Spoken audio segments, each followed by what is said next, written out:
Welcome to Our World with Black Enterprise. I'm your host, Marc Lamont Hill. This week, journalist Tavis Smiley reaches a milestone. Plus, our panel looks at men, women, and the issue of gender justice. And finally, we found a teacher who makes math and science fun. That's what's going on in our world, starting now.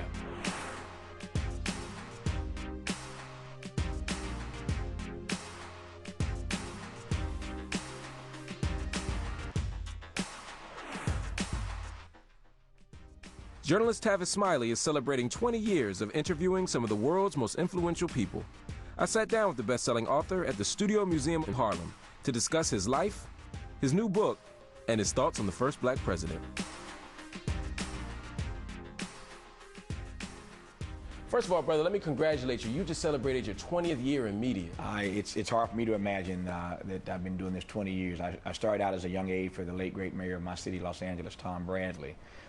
Never expecting I would be in the media, much less 20 years. So it's been a fascinating ride, but I feel good about the fact that we get a chance every day on our TV and radio shows to try to get people to re-examine the assumptions they hold, to help people expand their inventory of ideas. So I'm having a lot of fun even 20 years in. Well, over the 20 years, you've had a range of successes. I mean, you've built a media empire, you've created spaces for black folk to convene and debate ideas. You just wrote a book called Fail Up. What do you know about failing? I think that the more you succeed, the more you know about failure, because those two things are inextricably linked together. There is no success without failure. Anyone, including yourself, I suspect, who is being honest with you will admit to you they've learned more from their failures than they ever learned from their successes. Wow, well, a couple of stories you told in the book. One of them I remember was, and I was surprised at this, you were fired as an intern for mayor for cheating on your time card, right? That's right. Billing more hours than you got. That's right. When I was just a college student, young and dumb, although I didn't think so at the time, but I know in retrospect that I was padding my time card. Long story short, I was doing an intern, as you said, for the mayor of the city of Bloomington, Indiana, where I went to school at Indiana University. The deputy mayor, a white male, caught me, found out that I'd been padding, cheating on my time card. I'd work 3 hours, write down 4, work 4, write down 6. I'm making $4 or $5 an hour. It's a work-study job. I'm the first person on either side of my family to go to college. I'm just trying to get through and make every little money, whatever little money I can. So I didn't even see it as cheating. I should have, but I didn't. He caught me, called me into his office and read me the riot act, the white male deputy mayor, and was about to pick up the phone, had picked up the phone, in fact, to call the police department to come arrest me. Blessedly, the mayor, who was a white female, walked in and said, "What's going on?" I'm sitting there crying and boohooing and begging him not to do this and trying to apologize. I'll do anything to make up for this. I'm caught. The mayor walks in and says, "What's going on?" We explain what's going on. She said, "Put the phone down. Don't call the police department. Tavis, come into my office." And the mayor sat me down, and she looked at me as only a woman can, only one who's a mother can, who has that kind of sensitivity. He wanted to throw me under the jail. She says to me very simply, "You let me down. You're not just stealing, Tavis. You're stealing from the people. This is the people's money." And that hit me like a dagger in my heart. And from that day forward, I've always taken seriously the public trust. How do you feel when the public says Tavis is not offering a criticism of the president, he's just hating on him? With regard to Barack Obama, we have to respect him, we have to protect him, and at times we have to correct him. He ain't God. He don't walk on water. We got to respect him, protect him from all of these vicious and racist attacks, but correcting when he's wrong. And the irony of the whole Obama-Tavis drama was that I was not doing anything I had not always done. I believe it is the telling of truth that allows the suffering to speak. So if I could take Bill Clinton on, and you know if I took Clinton on, you know I had something to say about George Bush. Both of them. Then how all of a sudden, with integrity, am I supposed to not talk about holding this man accountable? But I understood it. 400 years black folk had waited for this moment, and they wanted to see Barack Obama elected by any means necessary. I ain't stuck on stupid. I get that. His job is to get elected.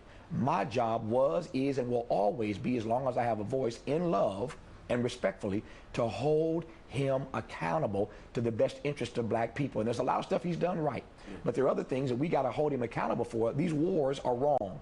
Not addressing poverty is a problem. When Wall Street calls, you respond. When the auto industry calls, you respond.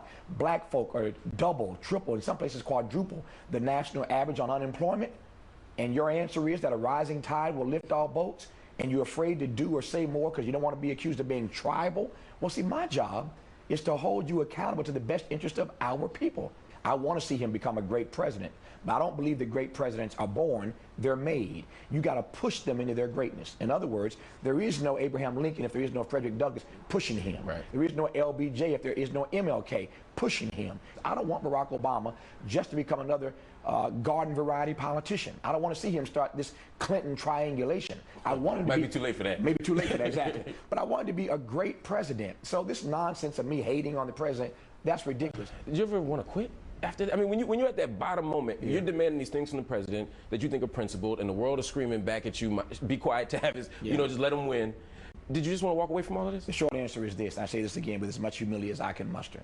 If you ever see me in a fight with a bear, help the bear. As a matter of fact, you can pour honey all over me, and you still better help the bear. I'm not a quitter. It's not part of my constitution. And I've come to believe that part of this Obama-Tavis journey had to do with teaching me a lesson. And the lesson was simply this.